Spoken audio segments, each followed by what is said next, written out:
Hello' guys welcome to my YouTube channel ampere Assam. আপোনালোকৰ চলা আজি নতুন এটা ভিডিঅ' আকৌ লৈ আহিলোঁ। আজি আমি বনাম কচুৰ থুৰ। যিহেতু গৰম দিন আহিছে, গৰম দিনত কচুৰ থুৰটো সকলোৱে ভাল পায় আৰু আপোনালোকে ভাল পায় নে নাপায় এইটো কমেণ্টত জনাব আৰু কেনেকৈ বনায় সেইটো জনাব। আজি আমি বনাম কচুৰ থুৰটো আৰু আপোনালোকক দেখুৱাম কেনেকৈ বনায়। এয়া আপোনালোকে দেখিছে কচু থুৰৰ কাৰণে এয়া লৈ ল'লোঁ কচু আৰু আপোনাৰ লাগিছে আপোনাৰ বিলাহী, এইফালে আপোনাৰ আছে মধুফুলেং, এইফালে দিছে মচন্দৈ। এয়া আমি লৈ লৈছোঁ আৰু লগত আছে এয়া মাছ, যিহেতু মাছ কমাই আনিছোঁ দুজন মানুহ ঘৰত। আৰু এইফালে মোৰ মানুহজনীয়ে বৰ্তমান কাটি আছে নহৰু আদা কাটি আছোঁ। এতিয়া আপোনালোকে ভিডিঅ'টো সম্পূৰ্ণ চাই যাওক, ভিডিঅ'টো কেনেকুৱা হয় আৰু আজি কচুৰ আৰু বিলাহীৰ বনাম সেইটো আপোনালোকে ৰেচিপিটো চাই যাওক। কচুখিনি প্ৰথমতে আপোনালোকৰ সিজাই ল'ব। মই বৰ্তমান চচপেনত কচুখিনি সিজাইছোঁ আৰু সিজাই লৈছোঁ, কাৰণ কচুখিনি সিজাই ল'লে আপোনাৰ যোনটো কচুৰ খজুৱাই সেইটো আপোনাৰ নাথাকে। আৰু পাৰিলে কচুত আপোনাৰ অলপমান নিমখ দি দিব, তেতিয়া আপোনাৰ কচুৰ যোনটো খজুৱা থাকে সেইটো আপোনাৰ কমি যায় বহুত। আৰু আপোনাৰ ঢাকনাখন মাৰি দিব। এতিয়া এইটো সিজিবলৈ দিওঁ। বৰ্তমান মোৰ কচু হৈ গ'ল আৰু এইফালে কচুত দিবৰ কাৰণে আলু কাটি ল'লোঁ আৰু এইফালে আপোনাৰ আদা নহৰুও বহুত পিছা হৈ গ'ল। এতিয়া মানুহজনীয়ে খাই আছে পেষ্টি আৰু ল'ৰাটোকো অকণমান খুৱাই দিছে আৰু ময়ো অকণমান চাহ অকণ খাই লওঁ, যিহেতু ভাতলৈ অকণমান দেৰি আছে। চাহ অকণ খাই লওঁ, চাহ অকণ খাই পেলাই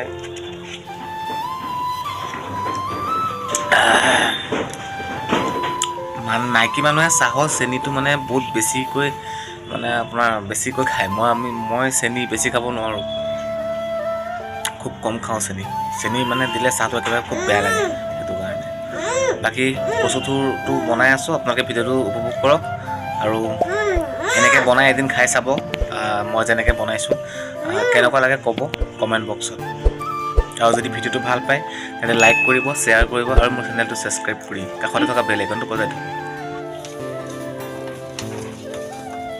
এতিয়া মাছখিনি আপোনাৰ ফ্ৰাই কৰি লওঁ। মাছ আনিছিলোঁ কচুত দিবৰ কাৰণে। এতিয়া আপোনাৰ কচুত দিবৰ কাৰণে হালধি আৰু নিমখ বৰ্তমান সানি লৈছোঁ। মাছখিনি এতিয়া ফ্ৰাই কৰি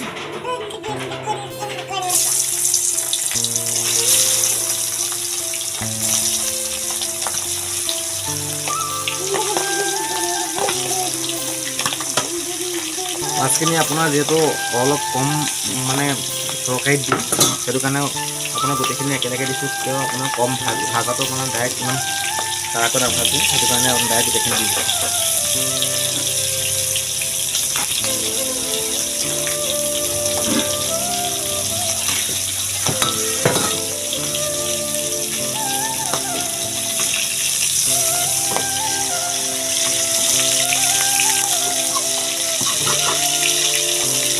এতিয়া মাছখিনি ভাজি লওঁ। মাছখিনি ভজাৰ পিছত আপোনাৰ বাকীখিনি দেখাম। মাছখিনি ভাজি লওঁ, ভাজি পেলাই আপোনাক ৰেচিপিটো দেখুৱাই আছোঁ কেনেকৈ বনাওঁ। এতিয়া বৰ্তমান কেৰাহীটো গৰম হৈ গ'ল।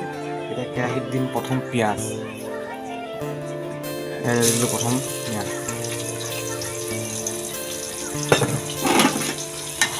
পিঁয়াজটো অলপ ভাজি ল'লোঁ।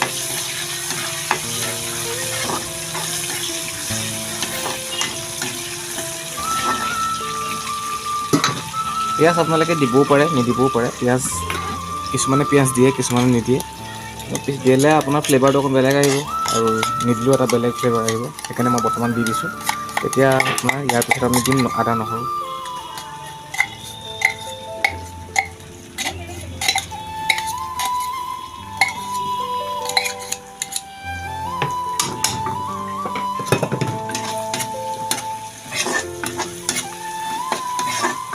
এতিয়া দি দিলোঁ আপোনাৰ আদা নহৰু।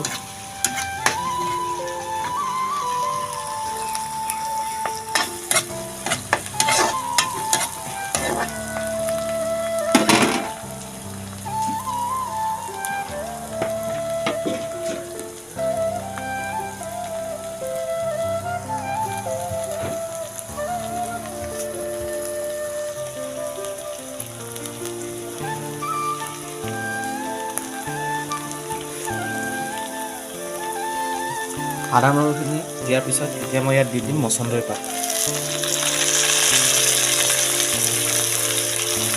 আৰু লগতে দি দিম মধুসোলেঙৰ পাত।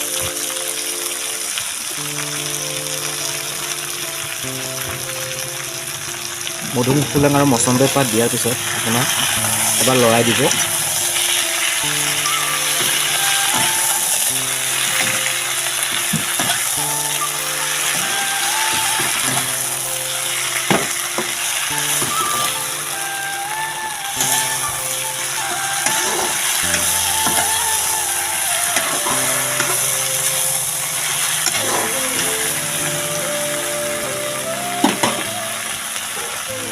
এতিয়া আমি ইয়াত এড কৰিম যোনটো আমি কচু বইল কৰিছিলোঁ, কচু বইলৰ যোনটো কচু আছিলে কাঢ়ি থোৱা আছিলে। ইয়াত আপুনি পানীটো যিমান পাৰে চেপি পেলাই কাঢ়িব, তেতিয়া আপোনাৰ নখজুৱাই আৰু আপোনাৰ ভাল হয় খাবলৈ। এতিয়া কচুটো আপোনাক দি দিম, লগতে আমি আলুখিনিও অকণমান দি দিম।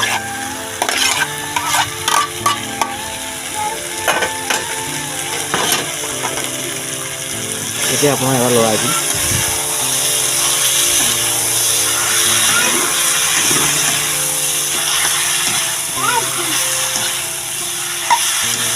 আলুটো আপোনালোকে দিবও পাৰে নিদিবও পাৰে, মই আলু দিলে ভাল লাগে কাৰণে মই আলুটো দি দিছোঁ। আলুটো কিছুমানে দিয়ে কিছুমানে নিদিয়ে। এতিয়া আপোনালোকে ইয়াত হালধিটো দিব।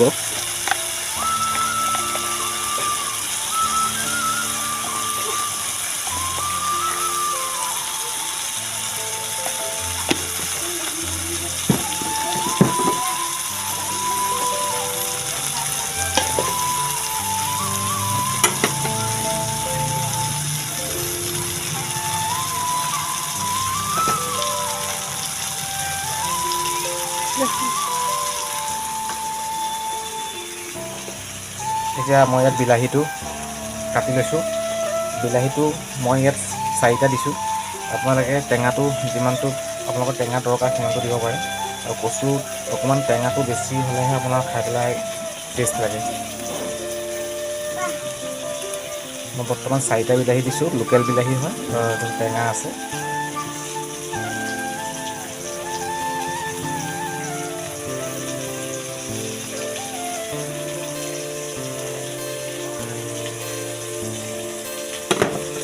এতিয়া মই বিলাহীটো ইয়াত এড কৰি দিছোঁ।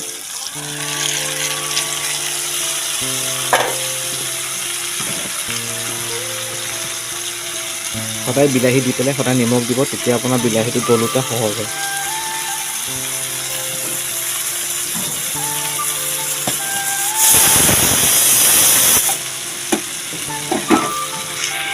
ল'ৰালে বনাই আছিলোঁ খিচিৰি মাৰিলে হুইচেল। এতিয়া আপোনালোকে চাই থাকক ভিডিঅ'টো। আৰু এতিয়া আপোনাৰ নিমখটো দি পেলাই এবাৰ লৰাই দিছোঁ।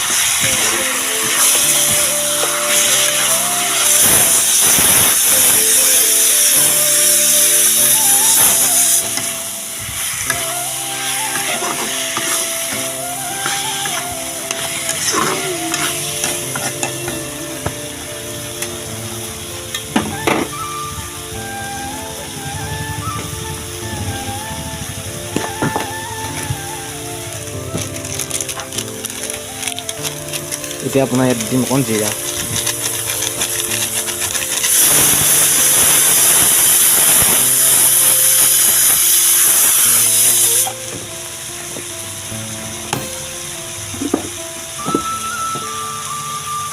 জিৰাটো আপোনালোকে পিচি পেলাইও দিব পাৰে। যদি পিচি দিয়ে তেতিয়াতো খাবলৈ আপোনাৰ ঘৰত পিচা জিৰা হ'লে ভাল, গোন্ধটো ভাল লয়। মই বৰ্তমান পেকেটৰে দি দিছোঁ।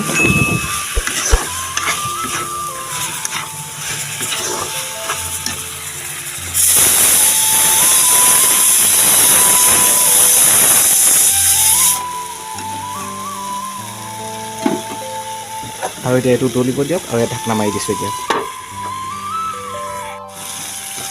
যদি আপোনালোকক জ্বলাটো বেছি লাগে তেন্তে আপোনালোকে শুকান জলকীয়াটো এনেকৈ ফালি পেলাইও দিব পাৰে, নহ'লে আৰু ইয়াত জালুক দিব পাৰে আপুনি।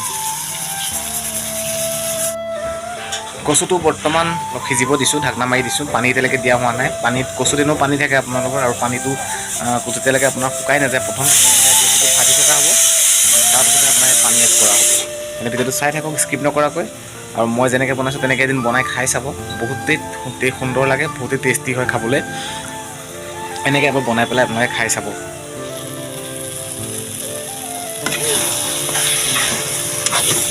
এতিয়া আপোনাৰ কচুখিনি পূৰা ভাজি লোৱা হৈছে। ভাজি মানে কচু যিটো আপোনাৰ পানী থাকে সেই পানীটো মানে বৰ্তমান শুকুৱাই লোৱা হৈছে। এতিয়া মই ইয়াত আপোনাৰ দেখিছে আপোনাৰ বিলাহীবিলাকো ভালকৈ গলি গৈছে। এতিয়া দিম মই আপোনাৰ পানী। যিহেতু আপোনাৰ আদা নহৰু পিছা হৈছিলে, আদা নহৰু পিছা পানীটো মই দি দিছোঁ আৰু অলপমান পানী মই ইয়াত আৰু এড কৰি দিছোঁ। এতিয়া আপোনাৰ এইটো উতলিবৰ কাৰণে মই এতিয়া বৰ্তমান ঢাকনা মাৰি দিম। চাওকচোন কি ধুনীয়া এটা কালাৰ আহিছে আপোনাৰ। এইটো এতিয়া বৰ্তমান উতলিব দিম। উতলিবৰ কাৰণে মই ঢাকনাখন মাৰি দিম।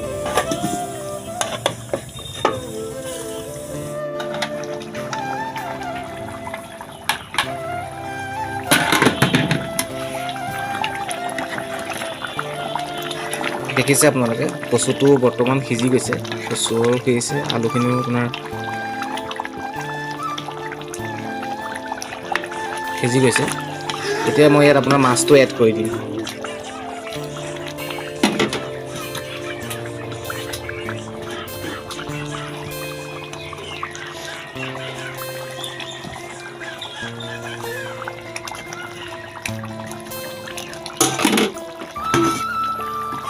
এতিয়া পৰা মাছটো এড কৰি দিলোঁ আৰু ইয়াক আৰু খুব বেছি 5 মিনিটমান উতলিম। তাৰপিছত আপোনাৰ এইটো বন্ধ কৰি দিম। কচুৰ ভিডিঅ'টো আপোনালোকে কেনেকুৱা পালে জনাব আৰু এনেকৈ মই যেনেকৈ বনালোঁ তেনেকৈ কচু মাছ দি পেলাই বনাই খাই চাব। যদি ভিডিঅ'টো ভাল লাগিল তেন্তে লাইক কৰিব, কমেণ্ট কৰিব আৰু মোৰ চেনেলটো ছাবস্ক্ৰাইব কৰি কাষত থকা বেল আইকনটো দবাই থ'ব আৰু আপোনালোকৰ আশীৰ্বাদ দিব যেন মই আৰু ওপৰলৈ আগবাঢ়ি যাব পাৰোঁ আৰু মোৰ লগতে মোৰ মানুহজনীও ভিডিঅ' দি যাব পাৰে, আপোনালোকক মনোৰঞ্জন কৰি যাব পাৰে। তাৰে কামনা কৰিলোঁ। আজিলৈ ইমানেই আছিলে। Bye bye.